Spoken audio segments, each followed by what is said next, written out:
الحمد لله الذي أمرنا بالاتحاد والوفاق ونهانا عن الشكاك والنفاق نستغفره ونتوب إليه من سوء الأفعال والأخلاق أشهد أن لا إله إلا الله وحده لا شريك له وأشهد أن سيدنا محمدا عبده ورسوله لا نبي بعده اللهم صل وسلم وبارك وكرم على هذا النبي الكريم سيدنا ومولانا محمد وعلى آله وأصحابه أجمعين أما بعد. Yang kami muliakan dan kami hormati Bapak dan Ibu pengurus, nenek mama, alim ulama, para orang-orang tua kami, Bapak dan Ibu kaum muslimin wal muslimat yang insyaAllah pada malam hari ini kita semua berada dalam rahmat dan hidayah dari Allah subhanahu wa ta'ala. Ucapan syukur kita sampaikan kepada Allah dengan ucapan Alhamdulillahi Rabbil Alamin. Malam hari ini Allah masih memberikan kita nikmatnya, sehingga dengan nikmat itulah kita bisa hadir dalam majlis ilmu yang mulia ini. Sebagaimana disebutkan oleh Nabi, man ta'allama baban minal ilmi, siapa yang menuntut akan satu bab daripada ilmu, lalu ia bermanfaatlah ilmu itu bagi kehidupan dunia maupun akhiratnya, maka lebih baik daripada ibadahnya selama 7.000 umur dunia, kata Rasulullah. Kemudian salawat dan salam bagi baginda Nabi sallallahu alaihi wasallam. Allahumma salli ala Sayyidina Muhammad wa ala ali Sayyidina Muhammad ma akthara minas salati alayya fi hayatihi amarallahu jami'a makhlukatihi ayastaghfiru lahu ba'da mautih. Siapa yang memperbanyak bersalawat kepadaku ketika hidupnya, maka saat ia meninggal dunia Allah akan perintahkan makhluknya untuk beristighfar kepada orang tersebut. Maka banyak-banyaklah bersalawat kepada Nabi sallallahu alaihi wasallam. Bapak dan Ibu yang dimuliakan oleh Allah Subhanahu wa taala, pada malam hari ini kita akan menyambung dari kajian kita pada bulan yang lalu terkait dengan untuk mendapatkan akhlak yang mulia, maka tidak terlepas dari ibadah yang sempurna. Maka kita mengambil akan satu ibadah yang mana ibadah salat, dan ada suatu ayat dan surat yang sangat rahasia di situ. Sebagaimana Allah menyebut dalam Quran surat kedua Al-Baqarah 129 bahwa setiap ibadah yang dilakukan, kata Allah, tidak hanya sebatas engkau tunaikan untuk melepaskan kewajiban, tetapi Nabi ditugaskan di atas dunia ini, pertama yatslu alaihim ayatik, membacakan akan ayat-ayat Allah. Yang kedua wa yu'allimuhumul kitab, lalu mengajarkan kepada manusia apa maksud daripada ibadah yang dilaksanakan. Wal hikmata, yang ketiga, dan apa hikmah dalam kehidupan kita masing-masing. Tujuan dari ibadah yang sempurna itu wa yuzakkihim, membersihkan hati manusia. Maka ada satu surat yang sangat luar biasa, yang mana surat ini andai kita paham dengan maknanya dan dipakaikan dalam ibadah menjadi sebuah rukun dalam ibadah, maka ia mampu sebagai ruqyah, penghilang sifat buruk dalam dirimu. Apa surat tersebut? Dinamakan dengan Al-Fatihah. Lah kita bahas apa makna Al-Fatihah pada bulan yang lalu. Lah masuk kita kepada ayat yang pertama, Bismillahirrahmanirrahim. B-nya dengan makna ilsaq, disandingkan dengan Allah dengan makna saat orang membaca bismillah mesti ada rasa dekat yang bertambah dengan Allah. Dibacanya bismillah semakin terhubung dirinya dengan Allah, semakin terpaut hatinya dengan Allah dan sulit dipisahkan. Ketika bismillah itu membuat kita bertambah dekat dengan Allah, ismi dengan makna wasmun, ku angkat derajat orang tadi, maka ku berikan kepadanya. Apa yang kau berikan ya Allah? Ar-Rahmanir Rahim. Maka sempurnalah kalimat Bismillahirrahmanirrahim. Apa makna Ar-Rahmanir Rahim? Lah kita bahas juga dengan makna Zir-Rahmah, pemilik segala rahmat manusia. Maka ketika bukti Allah itu pemilik segala rahmat, dari dosa yang terkecil sampai dosa yang paling banyak sekalipun, andai orang tadi mau datang kepada Allah, maka Allah punya rahmat untuk mengampuni semua dosa-dosa itu. Itu yang dimaksud dengan Bismillahirrahmanirrahim. Terasa atau tidak kasih sayang Allah dengan makna Ar-Rahman, penyayang sifat Allah, semua kasih sayang untuk dunia Allah berikan. Ar-Rahim dengan makna kasih sayang akhirat Allah siapkan. Berapa banyak nikmat yang Allah berikan. Bukankah saat kini zuhur jam 12:30, kadang kita salat menemui Allah jam 2, tapi tidak pernah Allah menunda rezekinya kepada kita.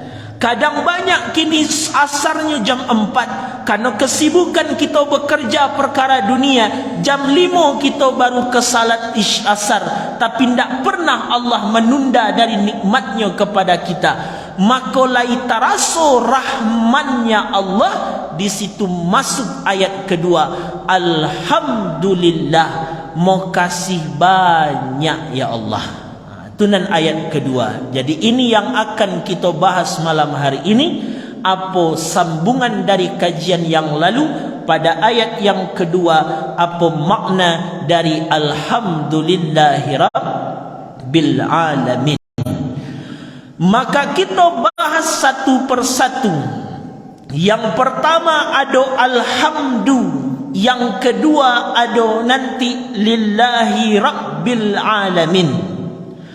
Di dalam ilmu nahwu, dalam gramatikal bahasa Arab, yang alhamdu itu dimaknai dengan mubtada namanya. Apa itu mubtada? Mubtada itu di dalam ilmu nahwu setiap kalimat yang berada di awal kalimat. Jadi ada satu kata letaknya di awal kalimat, itu namanya mubtada. Ketika kalimat itu berada di awal daripada kalimat, tapi apa makna hakikat dari mubtada itu? Maka untuk mencari makna terdalam di dalam Al-Quran, maka ada satu disiplin keilmuan namanya fikih lughah namanya. Apa itu fikih lughah? Di samping awak mencari apa perubahan kata-kata tersebut, awak mencari makna terdalam dari kata tadi. Misal Bapak dan Ibu, ada kalimat alhamdu, menentukan baris di belakang. Alhamdu dibaca alhamdi atau alhamda. Maka untuk menemukan harkat baris belakangnya, dibaca dukah, dikah, dakah, itu namanya ilmu nahwu. Tapi kalau untuk melihat perubahan kata, dari qama bisa berubah menjadi yakumu, bisa pula berubah menjadi kum dalam bentuk fi'il amar, itu ilmu saraf namanya. Tapi ada yang paling luar biasa. Di samping kita melihat perubahan kata, kita juga melihat maksud terdalam dalam kata itu. Tunan fikih lughah namanya. Maka apa makna mubtada dari makna fikih lughahnya? Maka maksud dari mubtada itu setiap kata yang berada di awal, dan biasanya sesuatu yang di awal tu pasti disegerakan. Contoh Bapak dan Ibu, kita datang ke masjid capek, kita datang dapat saf paling awal paling muka. Kita dapat saf paling awal paling muka itu sebabnya dia awak segera berangkit dari rumah atau dia awak lambik-lambik dari rumah. pasti dek bersegera. Karena kita bersegera berangkat dari rumah, makanya kita berada di awal, di depan. Maka makna mubtada itu apa maknanya? Sesuatu yang letaknya di awal dan sifatnya disegerakan. Maka apa maksudnya ketika kita mencari dari maksud alhamdu itu? Apa kecil Allah? Ketika engkau mendapatkan nikmat dariku, alhamdu, maka bersegeralah untuk bersyukur kepadaku. Itu caranya. Jadi tidak cuma sebatas syukur alhamdulillah, alhamdulillah, alhamdulillah. Tidak. Tapi ada poin penting di dalam ayat tersebut.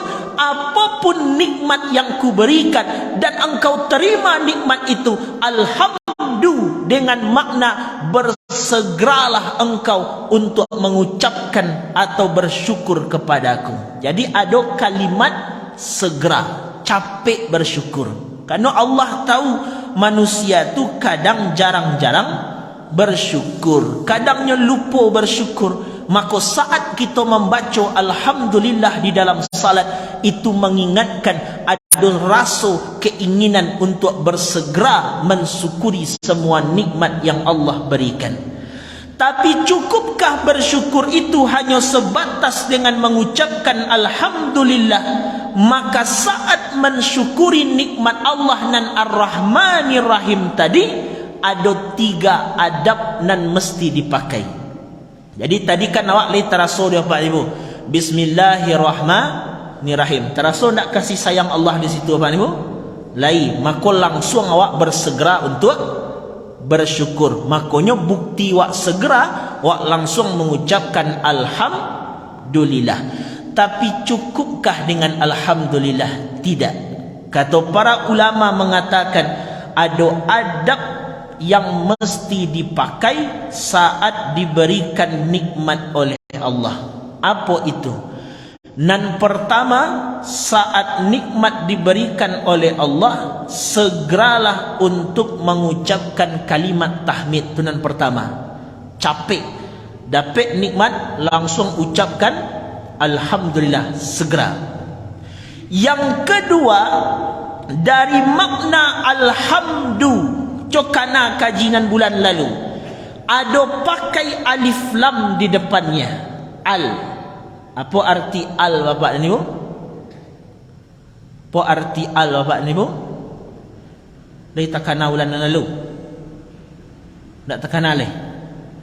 Al dengan makna makrifah khusus.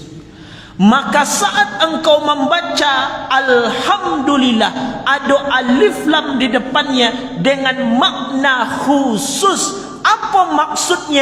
Saat engkau menerima nikmat dan engkau puji Allah, maka jangan ikut sertakan dirimu. Cukup pujian itu khusus hanya untuk Allah. Di kok memuji ke orang santiang anak ya, bara santiang anak sekolah juara, sudah itu santiang hafalan Qurannya banyak, cukup awak menjawab alhamdulillah, selesai di sini.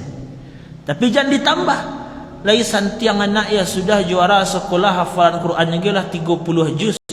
Alhamdulillah, dek barakai leyawak dia mencari calian. Mugari baca lian jo, isa baca lian jo, subuh baca lian jo. Kok ndak awak lu nang gigih mungkin ndak lu kabisa do. Padahal anak awak ko sama jo anak sianu masuk pondok tahfiz tu, anak awak 30 juz, anak sianu tu entah berajus baru tu. Tu ndak alhamdulillah namanya itu dah.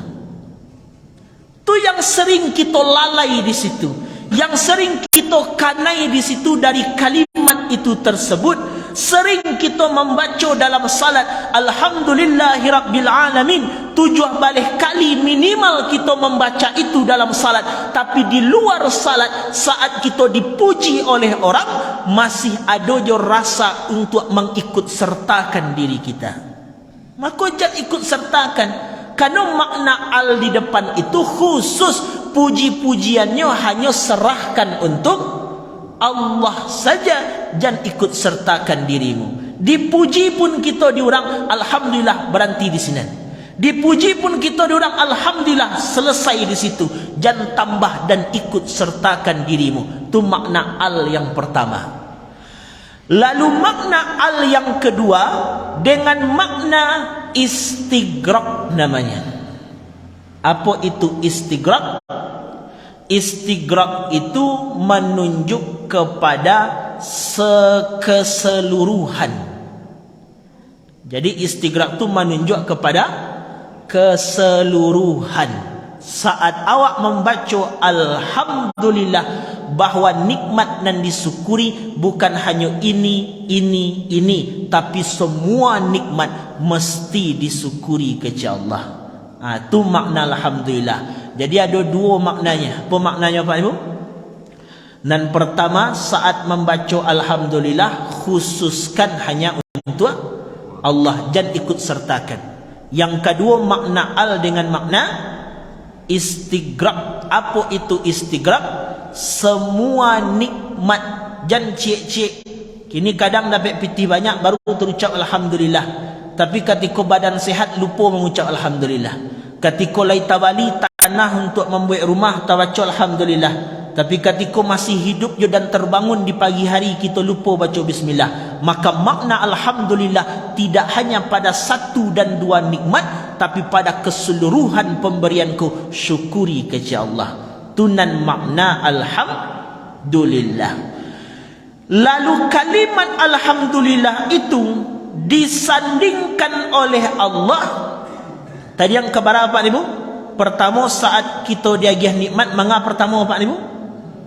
Ucapkan tahmid. Yang kedua,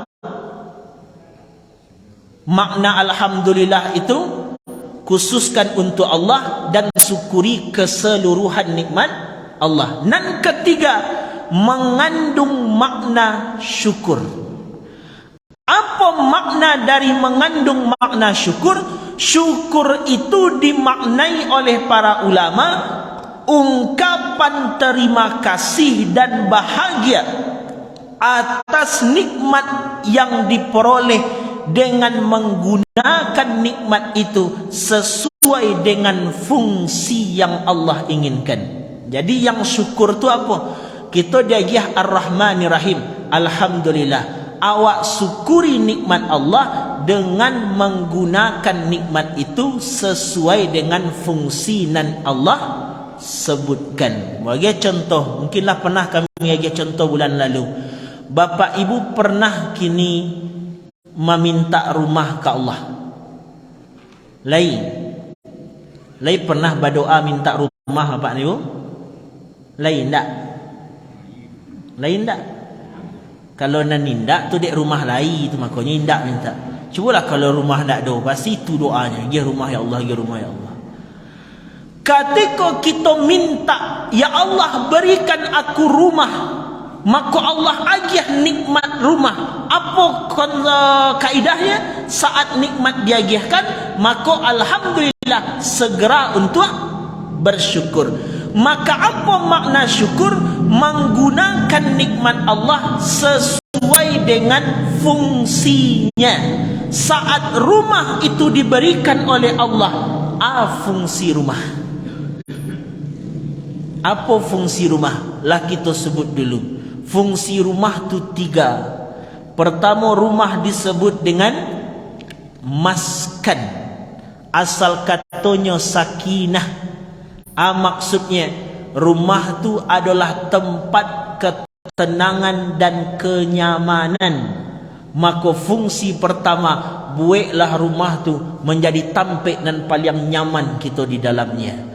Kenapa dengan demikian ya Allah? Saat kini engkau dapati ketenangan, barulah sambung ayatnya, sakinah, mawaddah, warahmah. Baru turun rahmat kalau ada ketenangan. Makanya kadang ada orang ko lebih tenangnya di luar dibanding di rumahnya, lebih nyamannya di luar pada di rumahnya. Berangkat pagi bekose pulang ke lalu malam ni.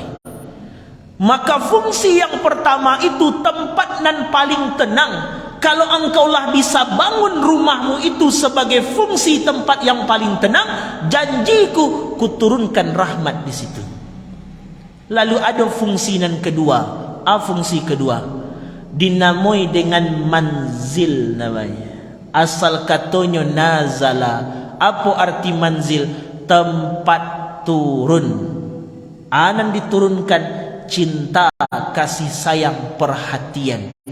Saelok-elok awak kaurang di luar, lebih harus elok kaurang nan di dalam rumah. Samanih-manih awak kaurang di luar, harus lebih manih ke dalam orang di rumah. Tapi kan banyak di awak manih tiba di luar, pahit tiba di dalam. Tiba di luar manihnya nak minta ampun. Batanya orang di ma tampe membali tua kecil orang di dakek simpang tu. Dadok kadai siano mah kadai nan dakek simpang tu kecil orang. Indak sebalun simpang kan ada kadai sebelah suo. Dan warna merah tu. Ndak nyecek lain. Bawahnya sebelah kida ada warna hijau kadai tu. Nama lah tu kecil orang. Andak model tu biarlah tolongan pai membalian nah. Model tu manih aja orang. Tapi tiba di orang di rumah bertanya, di mana tampe membali tu pak? Kek kadai sianu dua. Kadai nama kepak kek simpang kama, simpang sebalun simpang. Nan sirah tu pak, sirah nama lo kecil juga nan hijau. Pak aku nak mendengar barakali dalu kian tu. Minta tolonglah balian cik pak. Antahlah pai bela surang itu entah ke balian tu cik pak. Model itulah paitnya di luar, di dalam. Maka belum berfungsi rumahnya sebagai manzil. Dan ketiga disebut rumah dengan bait. Fungsinya bait itu tempat ibadah. Ketika nikmat Allah berupa nikmat kita terima, maka apa kecik Allah? Langsung kau syukuri, ucapkan tahmid dan pujian itu hanya untuk Allah, dan ikut sertakan dirimu dan gunakan nikmat itu sesuai dengan fungsi yang kusebutkan. Tunan alhamdulillah. Jadi alhamdulillah tu tidak cuma mengucapkan alhamdulillah, tidak. Tiga kaidahnya. Ketika dapat nikmat, segera ucapkan tahmid alhamdulillah. Sudah awak ucapkan alhamdulillah, khususkan pujian itu hanya untuk Allah dan ikut sertakan diri kita. Lai dapat rumah gagah tabangun kini mah alhamdulillah, cukup di sini. Dan nanti ditambah lai dapat rumah tabangun rumah alhamdulillah, dek lai kerajin bakarajo nya kuat gigih kerajo jak pagi kerajo sampai sanjo pagi kerajo tua ikut sertakan je diri namanya baru itu.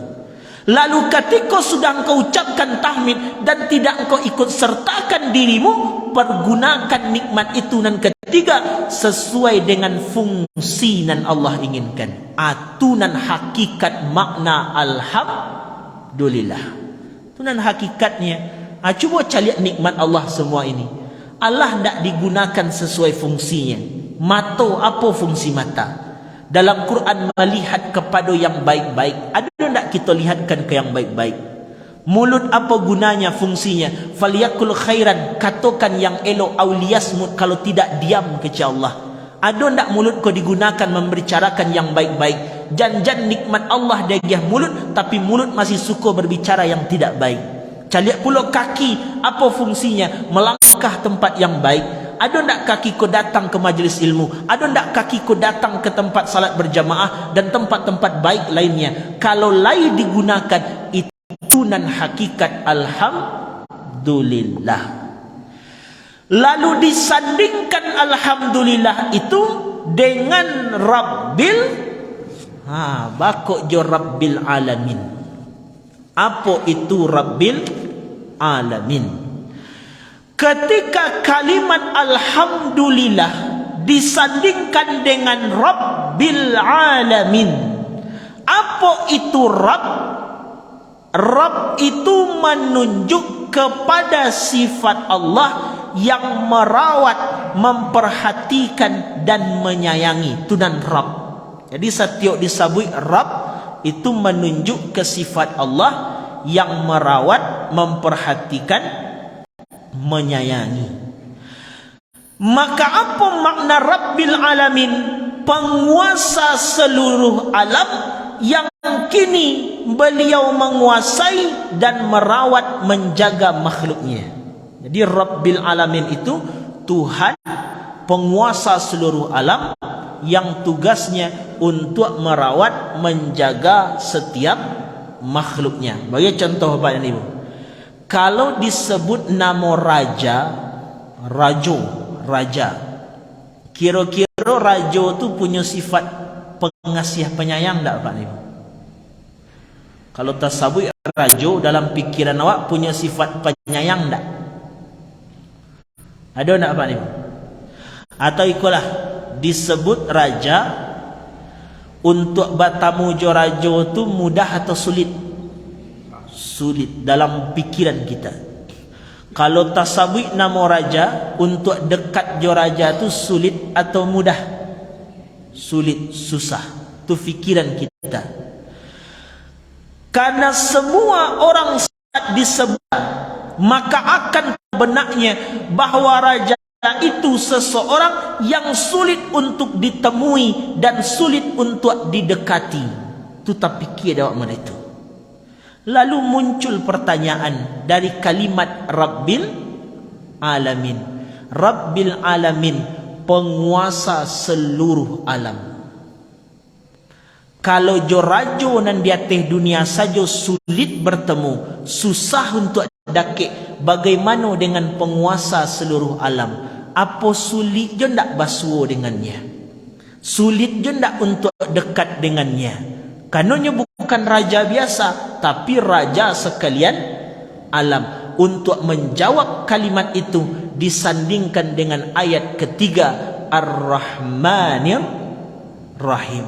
Jawaban Allah, walaupun aku raja di atas segala raja, walaupun aku raja seluruh alam ini, penguasa alam ini, tapi tenang kecil Allah, Ar-Rahmanir Rahim, tapi aku masih punya sifat pengasih dan penyayang.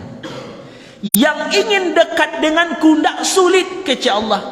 Yang ingin kini bertemu denganku tidak sulit. Bahkan andainya punya masalah pun, kalau dengan raja di atas dunia, kita kadukan masalah kita ke raja di atas dunia, mungkin tak akan diselesaikan. Tapi dengan Allah mengatakan, apa kecil Allah, aku Tuhan sekalian alam, penguasa seluruh alam. Walaupun aku raja di atas segala raja, tapi aku punya sifat Rahmanir Rahim di ayat ketiga. Apa maknanya? Andai engkau ingin dekat denganku, bisa. Engkau ingin bertemu denganku, bisa. Bahkan engkau punya masalah pun, kata Allah, maka aku bisa magiahkan solusinya kecil Allah. Makanya diulang di ayat ketiga kalimat Ar-Rahmanir Rahim. Padahal tadi di awal Bismillahirrahmanirrahim. Bakok diulang balik untuk menunjukkan bahawa aku kecil Allah nan Tuhan raja di atas segala raja masih punya sifat penyayang. Apa kecil ulama tafsir? Kata ulama tafsir mengatakan kalimat Rabbil Alamin Ar-Rahmanir Rahim itu adalah sindiran kepada makhluk. Bakok sindiran. Karena banyak kadang di antara kita baru jadi raja kecil tapi sombongnya lah tinggi. Kadang banyak di antara kita baru punya sedikit jabatan, kalau ndak disapu ndak menyapa. Kadang banyak di antara kita baru punya harta agak berlimpah sedikit, kalau ndak senyum orang kawan, awak ndak kesenyum lah ke orang itu. Bahkan kadang ada orang punya ilmu, bahkan dengan ilmu yang ia punya, tidak amuhnya menyapa orang lain. Maka di situ Allah menyindir manusia. Wahai makhlukku, engkau punya kedudukan kecil, bukan seluruh alam. Engkau punya harta kaya sedikit, bukan pemilik semua kekayaan. Engkau punya ilmu sedikit, bukan pemilik segala ilmu. Aku saja yang pemilik semua alam, pemilik semua harta, pemilik semua ilmu, masih punya sifat penyayang. Kenapa engkau punya jabatan seketik tapi engkau lah zalim ke bawahanmu? Kenapa engkau punya harta tapi engkau tidak amuh menyapa orang dan tidak berharta lain? Kenapa engkau kini punya ilmu tapi tidak amuh engkau berkawan dengan orang-orang yang awam yang tidak ada ilmunya? Di situ Allah menyindir manusia. Maka cuba bawakan ke diri kita, Jan-jan selama ini kita masih membaca Rabbil Alamin Ar-Rahmanir Rahim, tapi dalam kehidupan kita masih kita bedakan orang kaya dengan orang miskin. Jan-jan kita baca Rabbil Alamin Ar-Rahmanir Rahim, tapi masih kita bedakan ma orang nan lai agak bagelar je yang tidak, mana agak bapangkat ma yang tidak. Buka dalam ungkapan ulama sufi, apa kecek beliau?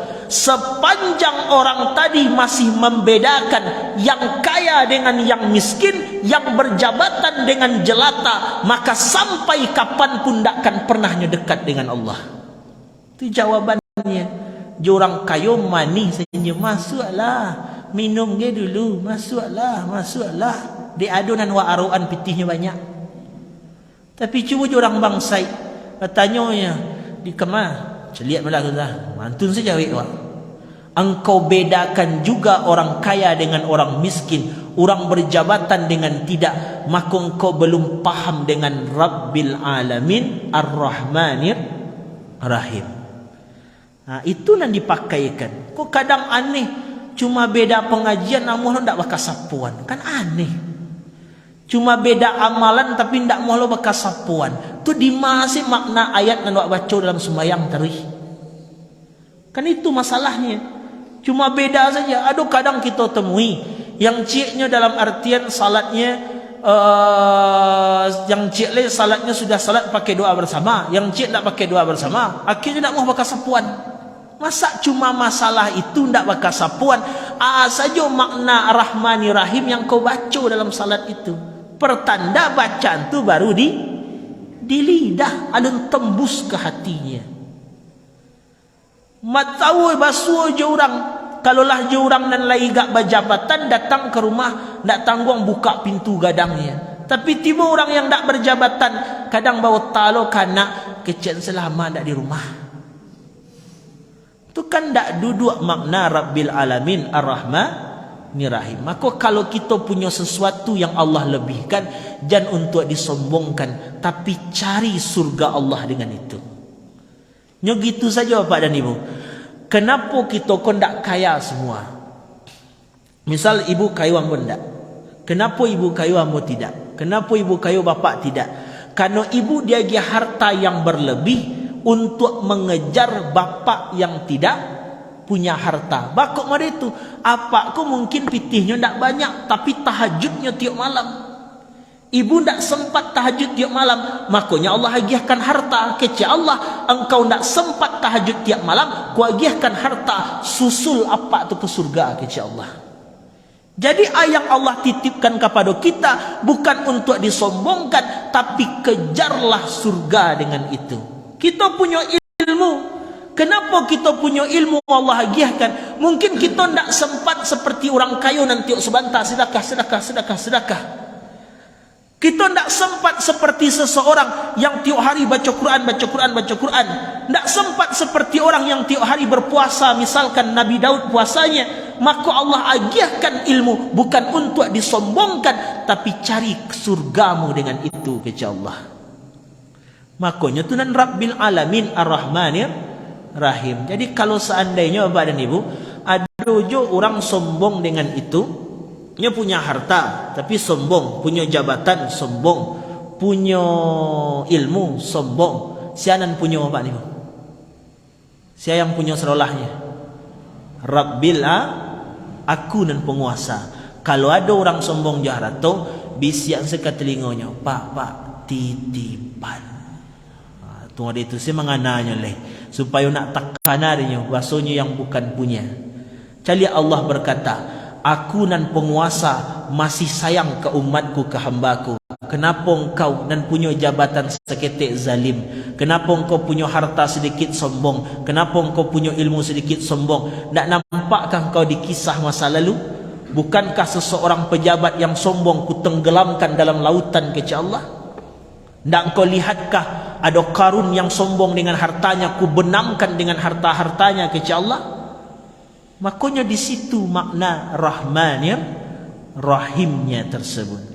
Ketika kalimat itulah kita baca Rabbil Alamin Ar-Rahmanir Rahim, lah terasa di kita mohon maaf ya Allah, nikmat Engkau luar biasa, tapi terkadang nikmat yang Kau agiahkan ya Allah, kami masih merasa tinggi dengan nikmat itu ya Allah. Padahal yang tinggi hanya Rabbil Alamin, Engkau ya Allah. Walaupun Engkau nan tinggi, tapi Engkau masih punya penyayang, kami tidak ya Allah. Maaf ya Allah. Itu nan dibawakan dalam sembahyang. Bawakan dalam sembahyang, bawakan dalam sembahyang. Tapi ada je orang konan mada seperti bamadanya lah di kanan je kalimat Rabbil Alamin, aku nan penguasa di atas segala penguasa kecuali Allah. Aku nan penguasa di atas segala penguasa, masih punya sifat penyayang. Engkau seketik baru ndak je dah. Ndak je sadar awak. Ambil ayat keempat, Maliki. Makna Maliki nya boleh dibaca dua. Di dalam tafsir yang kami pegang, tafsir Ibnu Katsir, maknanya dua. Boleh dibaca panjang, Maliki. Boleh dibaca pendek saja, Maliki boleh. Tapi maknanya cuma beda sedikit. Kalau dibaca Maliki, mimnya agak panjang sedikit, itu maknanya pemilik objeknya. Tolonglah suahnya mengkaji bahasa Quran Bapak Ibu. Kita kalau ngaji bahasa Quran tu tahu makna dalamnya. Kalau dipendekkan bahasanya menunjukkan kepada objek dan sifat-sifatnya. Contoh, ambo punya meja kuah, wak sabui dengan kata Maliki, panjang mimnya, berarti objeknya meja ku awak dan punya. Tapi kalau dibaca pendek, sudah objeknya ditambah dengan sifat-sifat dan melekat ke meja kau. Kalau dibaca mimnya panjang, berarti mejanya siap punya. Tapi kalau dibaca mimnya pendek, meja je sifatnya, meja awak punya, galih dan terletak di siku awak punya, hasil dan manfaat di meja awak punya semuanya. Itu kalimatnya. Jadi ketika orang tidak sadar juga dengan hal tersebut, Allah ingatkan di ayat keempat, Maliki. Apa makna Maliki itu? Menjelaskan kepemilikan mutlak kepada Allah. Aku nan punya tu kepada Allah. Lah ku ingatkan tadi, aku penguasa di atas segala sesuatu. Lah ku kecian aku raja penguasa seluruh alam. Tapi ndak jong kau sadar, hartamu kau sombongkan juga, jabatanmu kau tinggikan juga, yang ilmumu kau sombongkan juga. Ndak jong sadar do kepada Allah, Maliki, aku nan punya secara mutlak keseluruhannya. Lalu bagaimana ya Allah? Yaumiddin. Yaum, apa itu yaum? Zaraf. Maknanya, kalau engkau ndak jo yakin dengan aku nan punya yaum, tunggu suatu hari. Ba'a hari itu ya Allah, ad-din, dengan makna kata para ulama, dengan makna al-jaza maknanya. Apa itu jaza? Balasan. Kepada Allah. Ndak yakin kau? Maliki, aku nan punya. Ndak jong kau lah aku kecian, aku nan punya, kau sombong je baru. Yaum, tunggu suatu hari. Middin, ad-din, dengan makna balasan. Ku minta pertanggungjawaban kepada semua engkau terhadap anak ku titipkan kepada Allah. Itu cara Allah mengingatkan. Ndak je sadar awak di kalimat Alhamdulillah Rahmanir Rahim, Allah katakan aku yang punya kepada Allah. Tak percaya engkau aku yang punya. Yaum, kau tunggulah suatu hari nanti.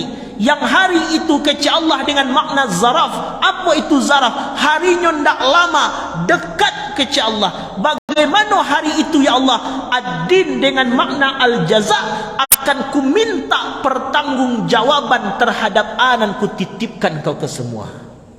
Itu kepada Allah kalau tak percaya. Itu nan dibawakan ke dalam salat awak. Makanya itu kecil ulama, kalau engkau paham je makna itu, maka berubahlah akhlakmu baik. Tak akan mungkin kau sombong lain, karena kau tahu dengan makna itu, yang punya Allah dan kita pasti diminta pertanggungjawaban. Tak mungkin lagi kau minta kepada Allah, anan kau punya, kau minta pertanggungjawaban. Apa kau mudah mempertanggungjawabkan anan kita punya? Jadi kecil mudah. Di dalam kitab Arisalah Al-Qusairiyah digambarkan, ada seseorang seseorang tu kerajonyo kuli angkut tukang angkek di pasar. Katikonyo tukang angkat di pasar, ada orang minta tolonglah angkean kayu bakar ko cik ni. Jadi diangketnya lah kayu bakar tu. Di tengah perjalanan dipatahkannya kayu bakarnya itu, lalu untuk membersihkan daging yang melekat di giginya. Baragadangnya kira-kira apa ni bu? Kan segadang anak api-apinya itu. Aku patahkan kayu itu untuk membersihkan daging yang melekat di gigiku, tapi aku lupa meminta izin ke orang dan punyo kecik beliau. Lalu anan terjadi gara-gara aku mematahkan kayu itu dan aku lupa minta izin kepada orang yang punya. Hisab kayu itu sejak aku mati sampai berpuluh tahun sampai kini dalam kubur, nan cik kayu tu ndak selesai je pertanggungjawabannya di hadapan Allah. Tu cik kayu baru. Kini kau punya harta sombong, tunggu ke Allah. Kau punya jabatan sombong, tunggu inti Allah. Kau punya ilmu sombong, tunggu. Aku minta pertanggungjawaban ke Allah. Aku minta pertanggungjawaban. Tapi ada nan dahsyat. Apa nan dahsyat? Dengan makna al-jaza. Tapi kalau lai pandai wak menjaga titipan Allah, akecah Allah. Kalau lai bisa kau menjaga, lalu aku minta pertanggungjawaban dan kau bisa mempertanggungjawabkan, maka aku akan balas bagaimana engkau menjaganya di atas dunia. Contoh apa ini bu? Kita menitip oto ke orang. Tolong titip oto ko cik di. Jadi wak rawat oto tu, wak jaga oto tu. Pas orang tu mambil otonya, mangkilik oto tadi. Orang bagi upah nak kau apa ni bu? Upahnya anan dagihnya, pitih dagihnya oto-oto tu dagihnya kau. Kan tak pernah wak dapat orang. Sudah wak rawat otonya, kecil ni yo rancak oto barasiah. Ambil malah oto tu untuk kau upah dan kau santiang merawat. Kan tak pernah. Tapi makna ad-din dengan makna al-jaza, apa kecil Allah? Ku titipkan harta, ku titipkan jabatan, ku titipkan ilmu, ku titipkan harta bergerak, nikmat bergerak, anak dan keluarga. Kalau engkau pandai menjaga titipan itu kecil Allah, engkau bisa merawat titipan itu dengan baik. Al-jaza dengan makna ad-din dengan makna al-jaza. Apa maknanya? Nanti di akhirat ku balas engkau menjaga tadi. Dengan apa menjaganya ya Allah? Kuagiahkan orang itu lagi, nikmat itu lagi sebagai kepemilikan mutlak untukmu. Jadi kalau bisa jaga anak wak sejak kini, dirawat anak tu dijaga baik, akecah Allah, kuagiahkan anak tu nanti sebagai balasan untukmu, tapi bukan sebagai titipan, tapi sebagai kepemilikan. Tu balasan Allah. Makanya ingat-ingat di kalimat hal tersebut. Maka saat membaca bismillah sampai malaikat midin, itulah nang kadikana. Sadar-sadari diri awak, sadar-sadari semua nak yang kita punya, dan kita pasti akan diminta pertanggungjawaban. Karena semua nikmat Allah, acuk-acuk bersyukur. Tu kecil Allah. Tapi bagaimana caranya agar nikmat itu bisa digunakan untuk beribadah, bukan untuk disombongkan? Itulah poin pentingnya di kalimat iyyaka na'budu wa iyyaka nasta'in. Nanti itulah insya-Allah iyyaka na'budu. Iyyaka na'budu tu agak panjang pembahasannya Pak Ibu, karena kalimatnya bukan kalimat manusia. Kalau dalam kaidah bahasa Arab harusnya kalimatnya na'budu iyyaka.